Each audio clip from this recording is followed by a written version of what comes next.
What's up? Welcome to episode 1 of ErowidDiaries. Basically, me and Cody, we're gonna head on downstairs where it's a little warmer, and we are going to find something fun and then read it. Silly antics ensue. Stay tuned. Okay. All right. Welcome to the very first episode of ErowidDiaries. We have not read this story. Trigger warning to anyone who might be sensitive to, you know what you're signing up for if you press ErowidDiaries. I'm not even gonna do that. That's stupid. My name is Trey.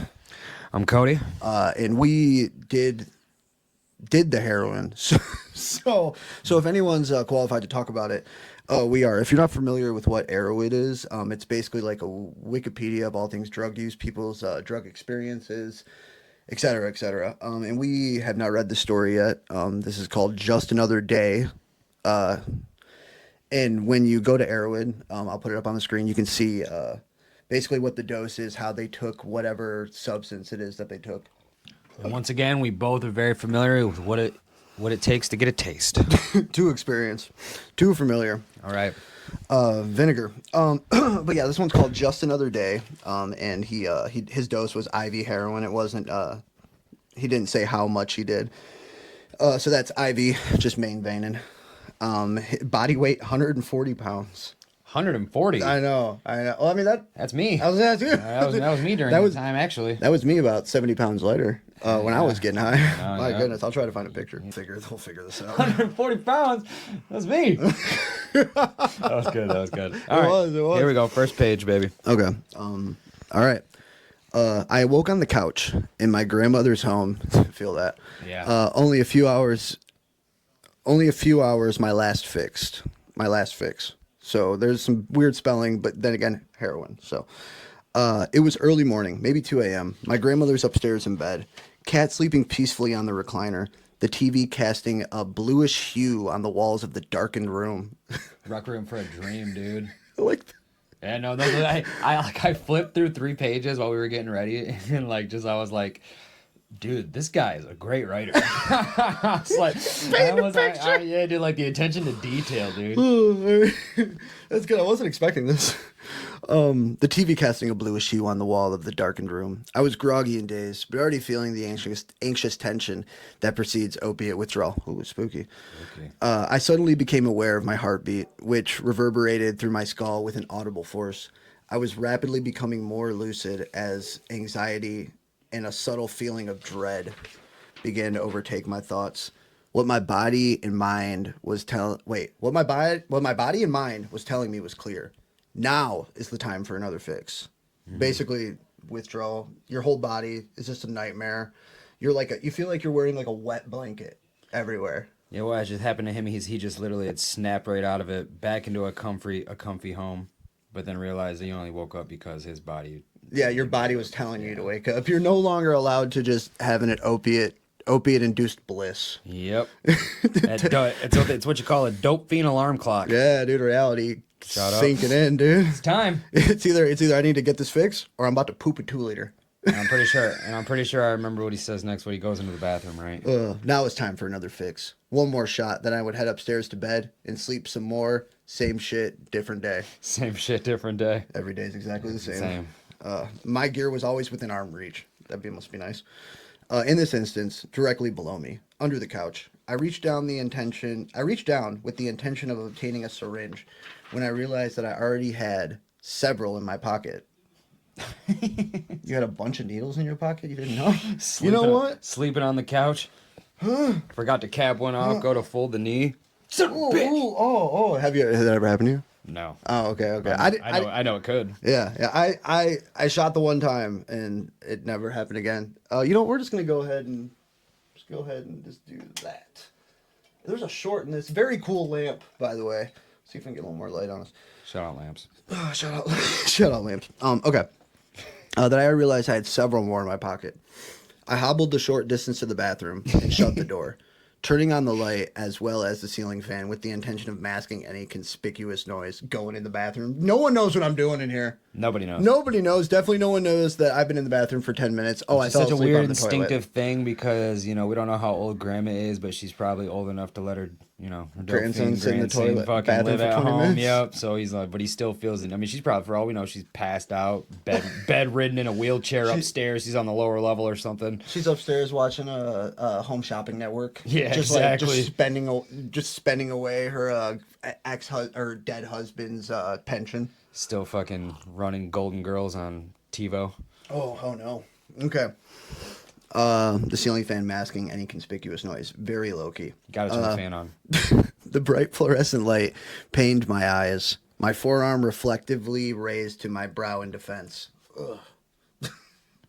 With my free hand, I unlatched the belt and tossed it to the floor. Okay. I sat down on the toilet seat for a moment, slowly lowering my forearm from my eyes, allowing them to adjust to the sight. She's really painting a picture. He's chasing that dragon. So he went into the bathroom and turned the lights on. He went to the bathroom, turned the lights on, and then shot up. Yeah. No, we're not there yet. With both hands, I reached into my side pockets. From the right pocket, I retrieved an unwrapped bundle of New Jersey dope and a large wad of cotton. Oh, I thought him dropping the belt to the floor was him getting the release. All right, keep going. Yeah, you're good. And a large wad of cotton. From the left, a spoon, a lighter, and an unused 30-gauge 100cc syringe. Standard. Everyone would try to make me go buy them needles. I remember I'm not gonna say the name, but he would be scared to buy his own needles, and I didn't shoot, so I'm like, well, if I shot, I would go buy needles. That's what was so special about the Rite Aid. Like you could just drive through the drive-through. Well, there was a Rite Aid on We're so great. By the way, everybody, we are grateful for sobriety. We don't want to live like this anymore. It's also it doesn't exist anymore. Yeah. That's a whole other rabbit hole. We'll get to that eventually. Drugs are terrifying.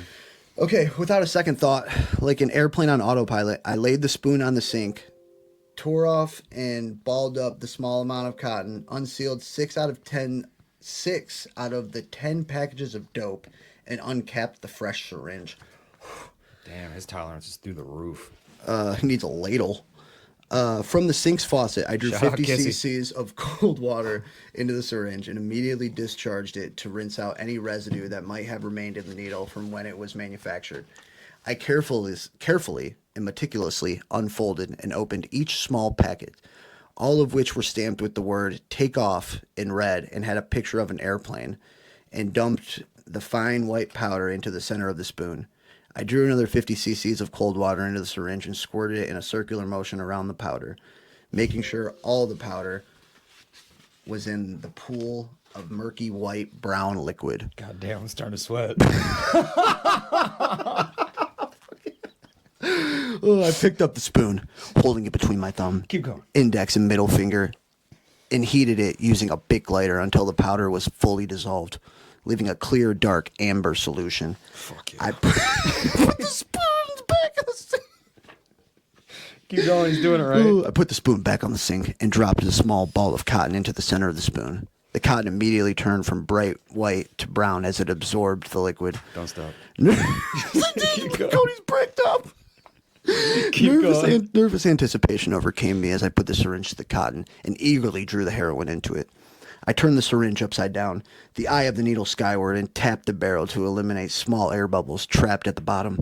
I pushed the plunger until there was no air left in the barrel and a tiny droplet of heroin solution. Holy shit, 12 gauge shotgun, baby.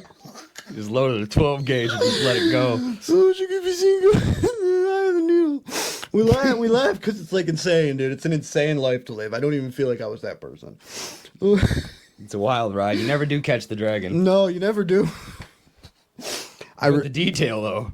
I retrieved my belt from the floor and secured it tightly around my right arm.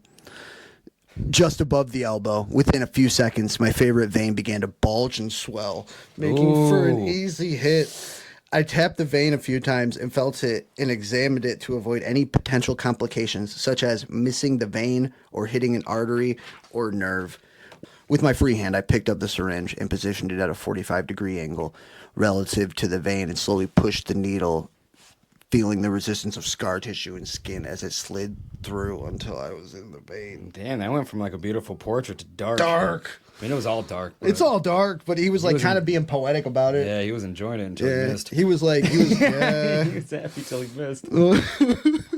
All Aren't we all?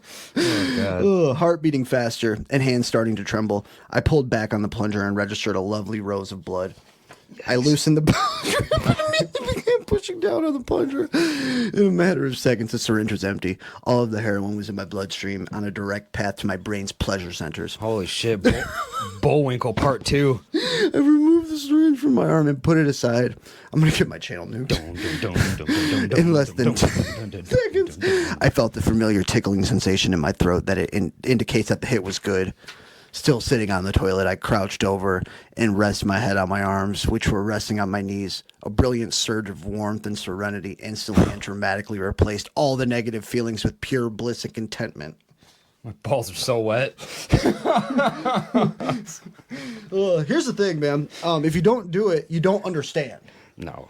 It's kind of like Train Spotting. If you ever seen Train Spotting at the beginning, where he's like, got a job, don't got enough money, can't do this, can't do that, can't do this, da da da da da da. Your car breaks down, da da da. Like he's like all this other shit, but none of that matters when you have a pure and like something dope habit. And I'm like, it's so real. It doesn't matter until you see little OD babies crawling up the wall coming back for you, dude. So scary. It's very terrifying. Oh, that was a good visual though. Very good visual. Like, cause the darkness of it all. Yeah, exactly. It was beautiful. They weren't like bad parents, but they neglected the kid. Like I guess I'm saying they neglected the kid in the same sense as I said they weren't bad parents, but the drug took them over to where they were like didn't even think about the child in the other room. God, that apartment, dude. Oh my gosh, man. Okay, still sitting on the a brilliant surge of warmth and serenity instantly and dramatically replaced all the negative feelings with pure bliss and contentment. All pain and bodily discomfort melted away, replaced by a bone-deep warmth and intense pleasure that could be felt in every cell of my body. This guy needs a Fago. My eyes instinctively closed, and I was thrust into a vibrant, colorful dream world, navigating through endless psychedelic landscapes with no fear or anxiety, only perfect harmony with myself and the world. A flurry of abstract thoughts and ideas presented themselves at a rapid pace, too rapid to fully comprehend and explore. They would come in the form of imagined conversations with people or situations in scenes that changed rapidly. But there was no anxiety, nor was it overwhelming, just the tacit acceptance of whatever was being presented. The outside world faded out of existence. There was nothing but now, and now that was all that mattered. All of my problems, my family's problems, the world's problems, were nothing but absurd notions conjured up and made real by power of people's belief in them. I was enlightened. I'm 14 and this is deep. I was enlightened, shown that in the end, nothing really matters, and that people should stop worrying so much and enjoy life more. As I enjoyed these intensely pleasurable sensations, the rush gradually tapered, giving way to feelings of acceptance, happiness, deep contentment, and intense bodily comfort. After what had seemed like hours, I looked at the clock hanging on the bathroom and saw that it had only been 30 minutes. In the world of heroin, time moves very slow. That bathroom gave Dude, him a hug I feel and like not let him go. Those years I was on dope, it was like every day was like a week. Like it, because you were always doing something, always moving. That was like half of the fun of it, but whatever. It just kills you in the end. It's not a good thing. You never catch the dragon. You never do. You never do catch him. In the world of heroin, time is very slow in comparison to normal time. Still feeling the effects of the heroin quite strongly, I cleaned up, saved the empty bags for scraping if need be. Just rinsing them out. Yeah. Can't let it waste. Rinsed out the syringe with cold water, capped it, and put everything back in its place. In this situation, my pockets. I made my way upstairs, lied down in bed, immediately fell asleep. Just another day. There was another page that printed out on the bag that said, immediately went upstairs, made Nana a TV dinner, and then I went and put on the Teletubbies and passed out. I had one delicious cigarette. Oh. That went out on my shirt. But within a matter of moments, turned my Jordan sweatpants that were already stained into a Swiss cheese. Holes were everywhere. And I magically slipped into a blissful sleep. Thank goodness for fire safety. Yep. How was that? That was actually pretty good. That wasn't bad. It's like drug. I didn't realize this was drug porn. That was definitely drug. That was porn. like drug smut. Yeah. I got half a chub when he was mixing. I didn't mean to do that, but I'm still gonna put this out because that's kind of fun. I could look for. Here's the thing. I kept thinking when he was like did 6 out of the 10 packs.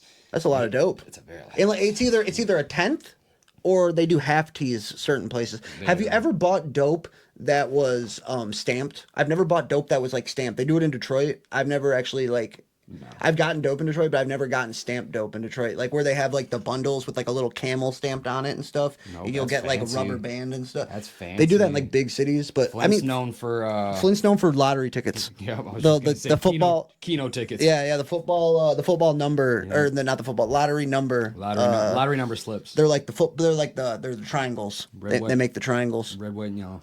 Mm-hmm. Mm. All right, well that was good. I kept thinking he was gonna miss though. That was just a perfect execution. Yeah, and we're definitely going to do a more like darker ones because there's a yin and yang to it. Like I mean, when you're in it, everything's kind of beautiful for like a very short time. Not a bad one to start on. We start off with one successful story, then go to the real stuff though, and then we'll dive into what happens like 8 months later. Not even. You know what though? 40 days. Yeah, probably about a month. Give him a month if you have a job. Until you start falling asleep at work on the machine. I'm fine. I'm just tired. It's like, bro, it's 10 a.m. I got fired from a job for that. Me too. Me too. Just leaving. You caught you sleeping again. It wasn't a good job, but I mean, it happened. Mine was good. It was like 900 a week. Which isn't even that good though. But the hours were But that stupid. was back. That was like a long time ago. That was like 900 a week is probably like 800 a week today. Yeah, this is like 10 years ago. Yeah, which is like it's like of course the dollar thing. Oh, whatever. Not talking about that. But yeah, ErowidDiaries, man. I hope you guys got something out of it. I'm sorry I just gave you drug porn, drug smut. But I think it was kind of fun, and I think there's something here. So if you like it, comment, subscribe. Yeah, dude. Yeah, this was interesting. This was fun, and I'm gonna go ahead and need to borrow $20. Hey, I'm gonna need a ride to Pearson Road. I'm gonna need a ride to MLK. Yeah, no, seriously, I'm out of here. Big titties, yappa yappa.